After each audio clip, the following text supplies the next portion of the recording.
Makadangdang. Opposite naman itong si Olsen Amisona with Joshua Caballero as their libero. Alright, entering set number 1, you guys have Martin Javier, Kaina Baroga. Later on, we'll hear from Ms. Hannah Arguelles, our courtside reporter. Ito, ang magsisimula para sa atin, Carl Berdan, who did not have the best game offensively, Gaira, in that first game. Well, this is chance na makabawi din going against Mapua. Again, they're on a winning streak right now against Mapua. And actually, Barbie starting it off with an error as well. So, this is now the challenge because Coach Aying is gonna be using Calvin Topacio. Hindi yan usually yung primary setter niya.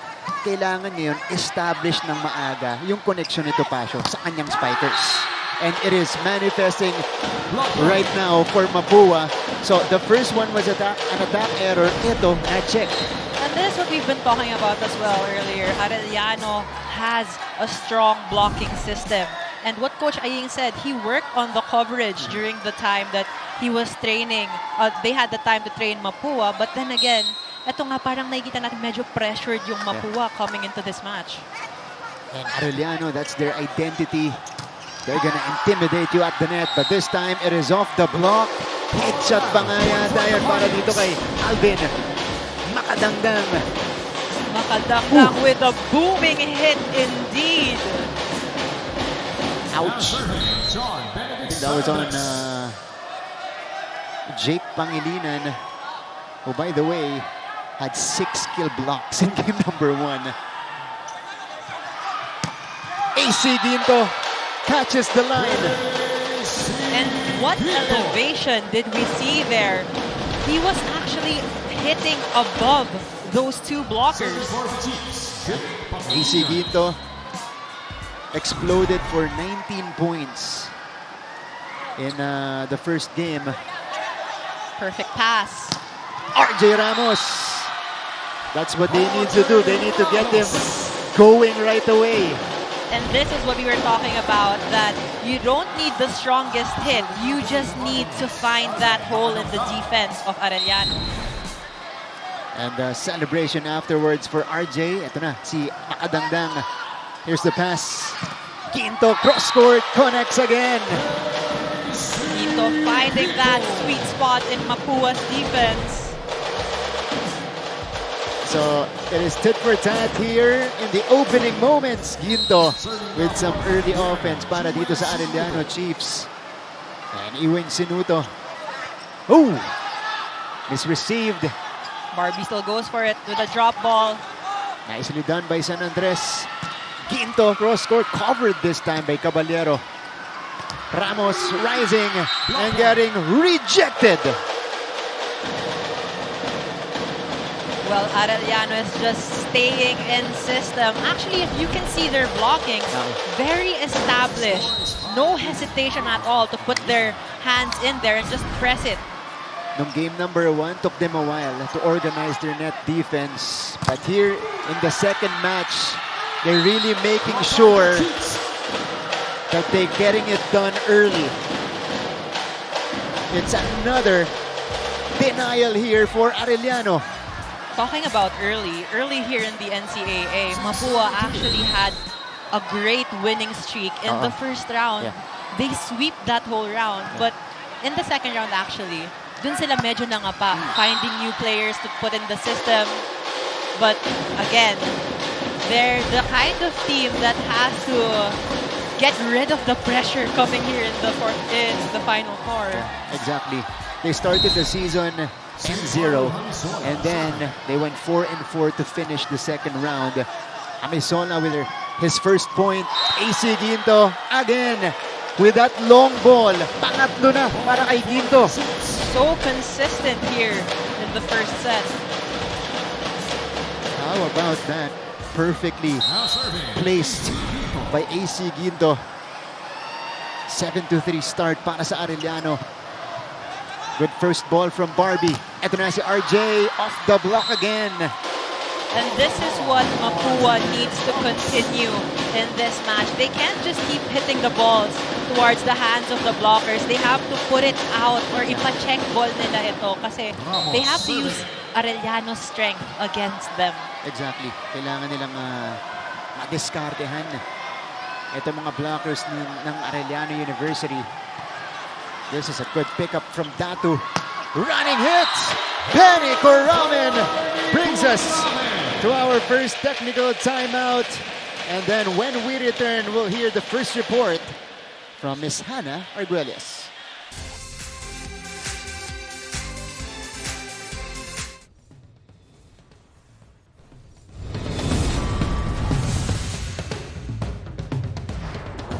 Hello mga ka-NCAA, I'm Aliyah Fidalyaga, one of the courtside reporters this season, and we are here at the NCAA Season 100 Soft Tennis Tournament Finals at the Rizal Memorial Tennis Center. Kaya tara, let's go!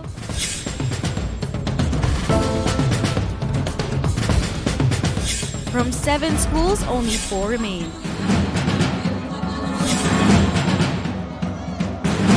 Siglo 1 Men's Volleyball Final 4 matchups. It's hungry versus battle-tested as we see the matchup that'll dictate if Mapua can claw their way to a final spot. But the Final 4 experienced Arellano won't make it easy. Kaya nga, nang makausap ko ang head cardinal na si Barbie San Andres, inamin niya sa akin na sa sobrang kagustuhang manalo ng kupunan, kabaliktaran ang nangyari dahil na-tense at nadala. Kaya ngayon, hindi lang mental adjustments na nabaho ng team pero all around. Kaysa matakot sa sariling errors ay binalikan din nila kung paano nila natalo ang Arellano sa round 1 at sinama din doon ang kanilang lessons na napulot from round 2 and last Tuesday's game. Para naman kay Arellano team captain Adi Villados, grabing confidence daw ang nabigay ng kanilang panalo laban sa Mapua na hanggang ngayon ay dala pa rin nila. Dagdag rin nito na ang Arellano na makikita ngayon ay ang peak ng kanilang chemistry as a team. Kaya lagi niyang paalala sa kupunan, kung mag-aangat siguraduhin para sa ikakabuti ng team at kayang panindigan. A team who sees the bigger picture or the other with newfound confidence. Sino kaya ang aangat, Martin and Gaira? Malalaman natin mamaya. Maraming salamat, Hannah Arguelles. But we had a lot of those, a lot of moments, quote-unquote, from our players. But Denny is right. You know, going back to the report, as we see here, Barbie San Andres converting on this soft hit. Etong Arellano, they are peaking really at the right time. Because they started 6-3 and they finished second round in 7-2, and they won 4 straight games to end the second round of elimination. So paangat talaga yung laro nila. You can see that they're peaking at the right time, like you said. But with these two teams, after that booming hit from Arellano, it's actually the battle of character here in the semifinals. Exactly. Alberdal. Power strike on the other side for Mapua. They look tense. You know, this is not the Mapua that we saw in the first set of the first matchup. Nakadangdang. Counters with a quick. Like what Hannah said earlier, pag nag-aangas nga, kailangan panindigan mo. And right now, these players are actually walking the talk. So this is how Mapua gets their confidence up as a service ace was just unleashed. This is Topacio, the starting setter of Coach Aying Esteban, catching the line at the back. Another one! Wow! Back-to-back aces. And maybe this is the reason why Coach Aying suited him up in the first 6. Yeah. Ito, pakinggan naman natin si Coach Brian Vitug. Okay, first attack lang muna. Kailangan lang natin makapasa. Yun lang. Sa atake, bahala na si Adoy kung anong gagawin. Umasa muna tayo. Okay. Ready ah? Ano? Priority na naangat tayo.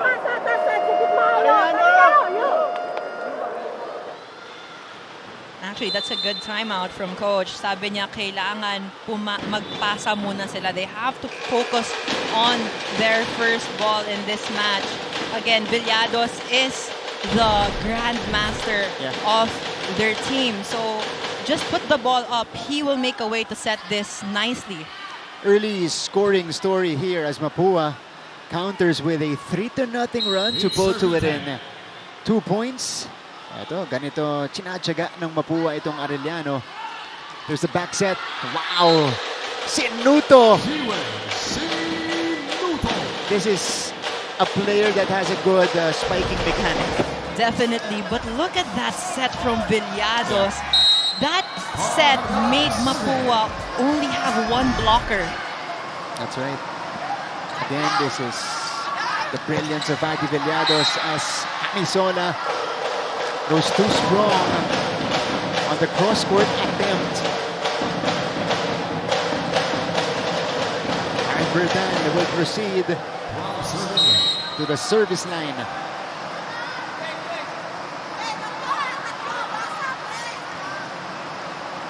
Oh, faulty first ball. San Andres had to stop, but the delay worked. But have you noticed that with Mapua, whenever they're not hitting their strongest and just using the hands of the blockers, dun sila nakakapuntos. Yeah. But whenever they would just go for those power hits, it's automatically a block for Arellano. Parang handa doon yung mga blockers ng Arellano, no? Kasi expected talaga nila power hits from Mapua Spikers. Ginto through the block. AC Ginto. Ginto has been on fire here in the first set. It looks like he is on his way to another big scoring performance here. But if you saw in that replay, Makadangdang actually had a hard time with his block as well because of the grandmaster of Arellano. Yeah. Siya yung nagpapahiwalay sa mga blockers ng Mapua, and this is an attack error. If you're Coach Aying, this is what you not want to see. Kaya tumimeout siya kaagad. Ito kasi ang system. Ay set na eh. Anong gagawin natin? Kailangan ba natin paluin ng nag-over o gagawa natin ang paraan? Okay, ano ba kailangan? Nagkamali si setter, ano kailangan gawin? Gawan muna ng paraan. So huwag kayo mag-error, tapos magsisisihan kayo doon sa loob. Bakit? Kailangan natin kasi magtulungan. Kailangan siyang tulungan kasi nga, hindi umabot. Ganun lang naman kasi yun. Para makakuha tayo ng ating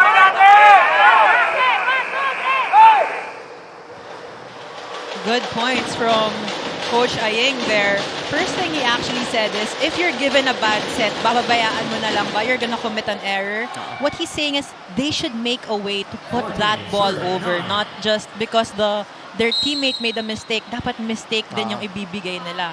And what he's saying is that they should work as a team. Dapat pasa muna ang mauna and then second ang set para mapadali ang buhay ng paglalaro nila in this match.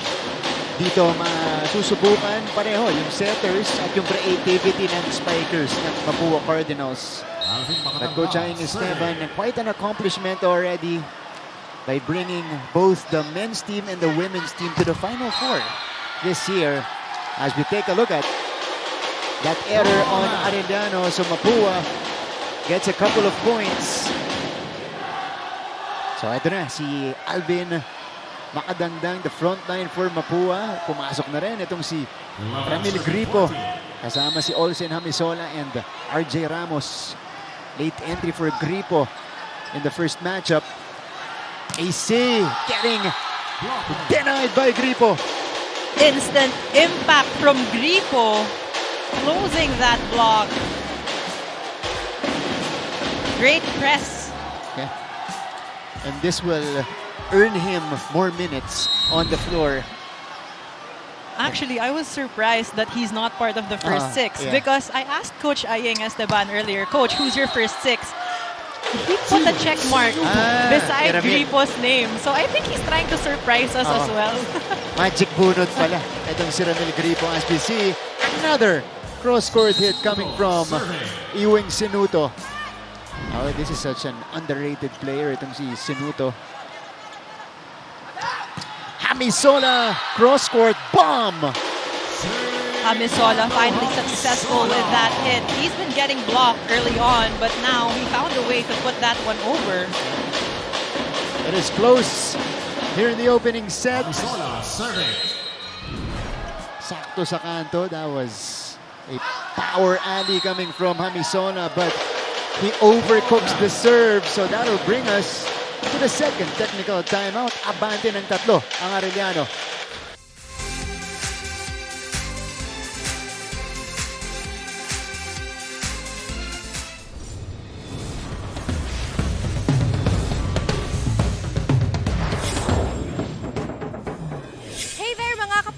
po si Erin T. at nandito tayo ngayon sa University of Makati para subaybayan ng NCAA Season 100 Football Finals. Tara, samahan niyo ako at saksihan natin kung sino ang magwawagi.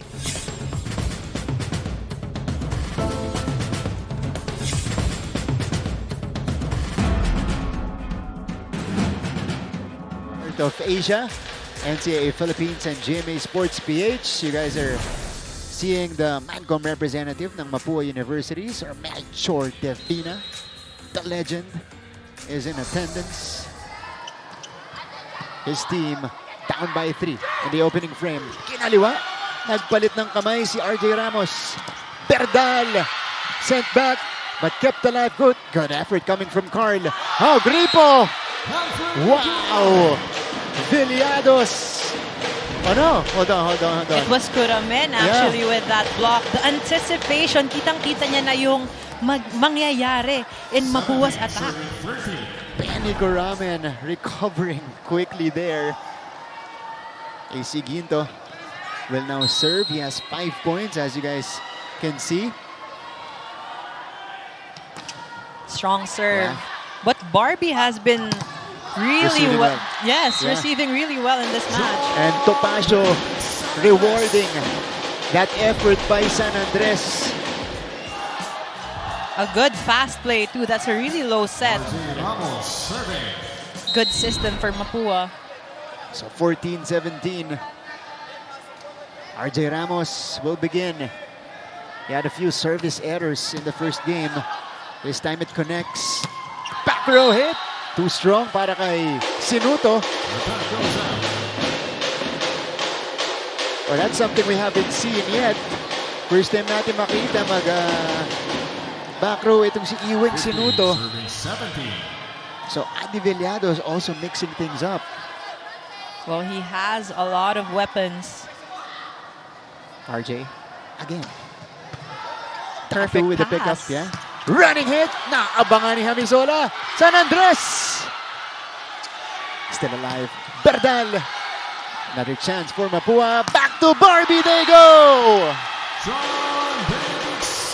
Barbie San Andres really wanting to win this match and reach the finals. San Andres with a tight angle. Yeah, Barbie is arguing. It was actually four touches earlier. That's what they're saying. 16-17, the lead is down to 1. Although they got that point, talking about Mapua, they're actually contesting this Yeah. just to warn the referees or just to let them know in the future that there could be 4 touches as well. Para mas sila aware at mas bantayan nila yung mga ganong plays. But RJ Ramos commits the service error. Ito yung 4 touches. Oh, that was the first, second, third. Well, Barbie had the case. Well, it could be questionable kasi nga yung block nasa baba na ng net. First touch kay Villados. Topacio, what a set. Ramos, not quite. Berdal, denied again. Topacio, joust. Berdal, yes! Adjustment from Carl Berdal. Perfect adjustment from Berdal, seeing that no one was there behind the blockers, switching it up in the last second. 19-16. Arellano's all in right now. Yeah. Very surprising moves. San Andres. What a pickup. Berdal runs. One more time here. Berdal. Net violation called on Arellano. It's called on Carl Berdal. So Mapua gets the point. Substitution here. I actually wish everyone was watching this live. It's so intense when you're here, especially with us, Martin. Yeah. We're high level with them right now. Nadadala nga tayo sa laban natin. This is Ace Quemada. Just entered for serving purposes. This is Berdal. That's still good. Kept alive. Chance ball. Can Arellano take advantage? Too near the net Berdal! with an exclamation point from Berdal. Woo! That was bounce ball. He was actually waiting near the net already kasi medyo papasok na yung bola. But he still made a way to get that point. 2017. Not the best pass. Pero overreach. Overreaching violation Okay. called on Arellano. So our first challenge of the day will come from Arellano University. So if this is successful, it will just be a replay of the point. Yeah. But with reaching beyond the net, it's actually overreaching when you press your hands inside towards the other's court. Pero yun nga, makikita na yan sa replay kung pinasok ba talaga niya yung kamay niya para maharangan yung set. Okay. This is the AU Chief Squad, 6P champions of our cheerleading competition. Congratulations to them. 6 feet, isang halos mag-iisang dekada na po silang nagdo-dominate sa NCAA cheerleading scene. And we are seeing a good-sized crowd dito sa Phil Oil. Of course, on a Friday and a holiday. Yan, salamat po sa pagpunta dito at pagnood ng live. We're really feeling the school spirit here. This is the women's team. Ayan, si Tambasakan yan. O, diba? Siyempre, all-out support din sila kay Coach Aying. You see there, De Guzman, Gavica is there. O, diba? Also made it to the Final Four. Just lost to Benilde. Okay. So, no reaching beyond the net. So, this will be a successful challenge para kay Coach Brian Pitug.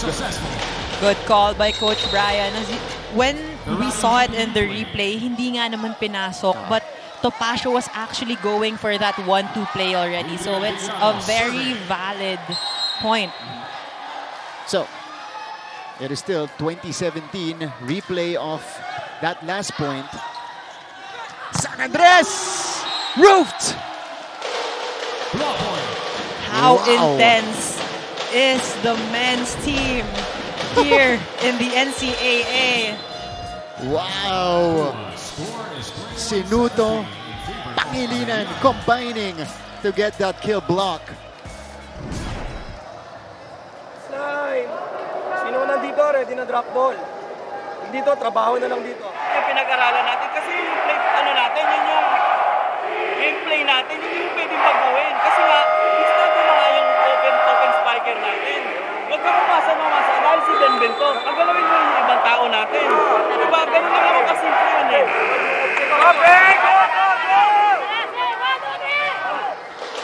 That's a good point from Coach Aying. Sinasabi niya na hindi pwedeng umaasa lang siya sa open spikers. Kailangan niya pagalawin yung ibang spikers in order to deceive the defense of Arellano.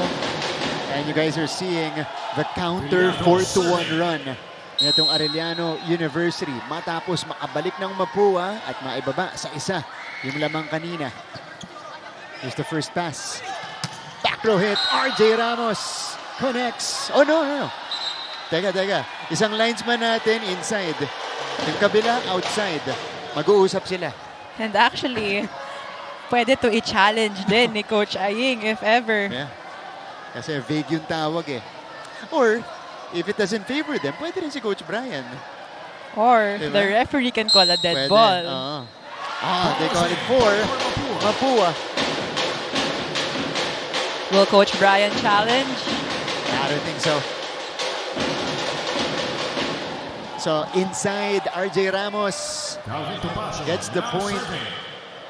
And yung hinahanap natin mula kay RJ Ramos, he was the third leading scorer in the elimination round at a little over 18 points per match. What a swing again from Iweng Sinuto. Great attack by Arellano. But as you can see, look at the blocking of Barbie San Andres, masyado na siyang sumobra. Hindi niya na natapatan yung attack nitong Arellano. Yeah. Coach Aying, nakita natin a few words with Olsen Jamison as Ramos is now starting to read the defense of Arellano. Those soft hits are really working well for Mapua. It's because Arellano, talagang pinag-aralan naman nila yung strong hits din ni Mapua. So, very surprising sa kanila yung mga change of direction nitong Cardinals. Oh, single block. Binuhay. Joust. That's still good. Good coverage. Topacio. Hamisola. That's still good. Buhay pa. Here's the pass. Topacio. Back to Olsen. Denied. Ramos with a dive. San Andres keeps it up. Hamisola. The Chiefs have a chance. Ginto. Barbie with a save. Ramos. Kaboom! But it's outside. What a rally from both teams. Oh man, down the line, but good intention, wrong execution on that one. yeah. 23-19. That down the line was actually pretty open in terms of blocking. Kaso nga lang napasobra talaga. Si John Will Sinuto, the older brother of Jiwen Sinuto, who is in front right now. Topacio, quick attack. Perdal again, picking it up. Quinto. Oh, that one hit the net and the antenna. But they're saying there was a block touch. Quinto with that smart move using the hands of the blockers. There was. Actually, I get what you were saying na parang sa tape of the net siya tumama. But when it bounced, it looked like tumama sa kamay bago it touched the antenna. Pero ito yung challenge ni Coach Aying Esteban. Of course, they want to do this to prevent Arellano from getting to set point here. But the Arellano Chiefs are doing very well here in the opening set. One thing I actually asked Coach Aying earlier, na ano yung difference this year since it's his first time coming into the Final Four with the men's team. And he said he's actually been with the team for a decade. Okay. So this is his time to harvest. So no matter what happens, proud pa din siya sa team niya na pumasok ng Final Four. And sobrang intact, not only the team, the players, but also the coaches. Kasi kasama niya rin pala yung ibang coaches na to in another school that he's coaching for. Okay, so it's been quite a journey now for Coach Aying Esteban with this Mapua team and his coaching staff. So again, big accomplishments this year for them. Nakita nyo kanina, si ano pala yan? Raisa Ricablanca pala yung nasa gitna kanina. One of the top scorers of our women's volleyball. And on the other side naman for Arellano, Coach Carl Brian Vitog, who has been a long-time assistant. Kasi si Coach Sherwin Meneses po, ang napakatagal ng head coach nitong Arellano University. So, it's a sweet moment for Carl Brian or Coach Carl Brian Vitog to bring them back to the Final Four. Even gonna be sweeter if they make it all the way to the finals. Again, it's not only battle of the players, but battle of the coaches as well. And you saw from your screens earlier, pati battle of the pep squad, the cheerleading squad. That's right. We have the Cheer-Ping Cardinals and the AU Chief squad. All right. So from our vantage point earlier, it looked like there was a touch. So it went through Hamisola. So this will put Arellano at set point situation. They have 5 points to work with. 24-19.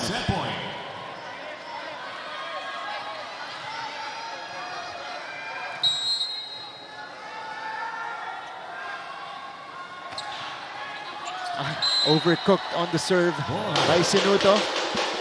Well, medyo nilamig din sila because the challenge took some time. So, pag ganun, nakaka-lose ng momentum talaga eh. Challenges na ito talagang those are disguised timeouts. As we see Arellano here execute. This is Camisola. Single block will end the first set. Penny Kuramen puts Arellano in front. Kuramen with that single block, that anticipation, that press is just picture perfect. The Arellano Chiefs strike first, 25-20. We'll be back for the numbers and set number 2.